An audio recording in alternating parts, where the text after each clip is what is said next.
کہتے ہیں جن ہر 100 سال بعد کسی شہزادی کی بہن کو اٹھا لے جاتا ہے، لیکن اس بار شہزادی خاموش نہیں رہی۔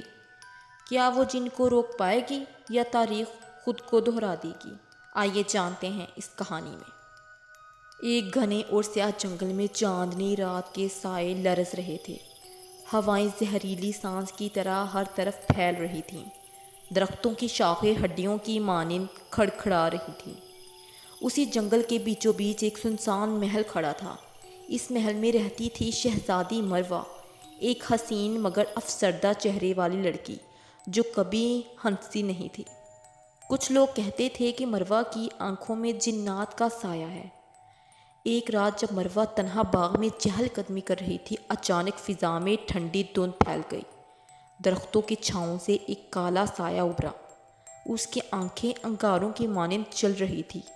یہ زلف جن تھا، ایک پرانا جن جو 700 سال قید کے بعد آزاد ہوا تھا۔ وہ بولا، مروہ، تمہیں میری ضرورت ہے اور مجھے تمہاری۔ مروہ نے زلف سے ایک معاہدہ کیا، اگر تم میری حفاظت کرے تو میں تجھے انسانوں میں شامل ہونے کی ایک رات دوں گی۔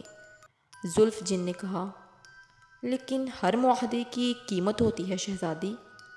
پھر محل کے در و دیوار ہلنے لگے۔ ایک زلزلے کی مانند خوفناک آواز آئی اور شہزادی کی چھوٹی بہن کی چیخ سنائی دی، مروہ کو جلد ہی معلوم ہوا کہ اس کا محل کسی عام زمین پر نہیں بلکہ اندھیری وادی کے جناتی دروازے پر بنا ہوا ہے۔ زلف جن نے حقیقت بتائی، تمہارا خاندان صدیوں سے جنات کی زمین پر قابض ہے اور اب وقت آ گیا ہے حساب چکانے کا۔ آخری رات آ گئی۔ مروہ کو چننا تھا، یا تو وہ زلف جن کے ساتھ اندھیری وادی چلی جائے یا اپنی چھوٹی بہن کو جنات کے حوالے کرے۔ مروہ نے کہا، میری بہن معصوم ہے، میں تیار ہوں قربانی کے لیے۔ زلف جن نے غصے میں آسمان پر آگ بھری چیخ ماری، مگر اگلے لمحے وہ خاموش ہو گیا۔ اس کی آنکھوں سے آنسو نکلے اور وہ بولا، تم جیسی انسان میں نے کبھی نہ دیکھی، جاؤ تم آزاد ہو۔ زلف جن خود اندھیری وادی میں لوٹ گیا۔ مروہ گر پڑی، لیکن اب اس کی آنکھوں میں خوف کی بجائے سکون تھا۔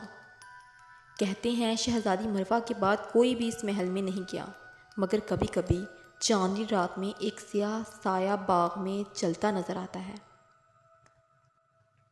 تو اس کہانی کا سبق یہ ہے کہ کبھی بھی اپنے پیاروں کو اکیلا نہ چھوڑو۔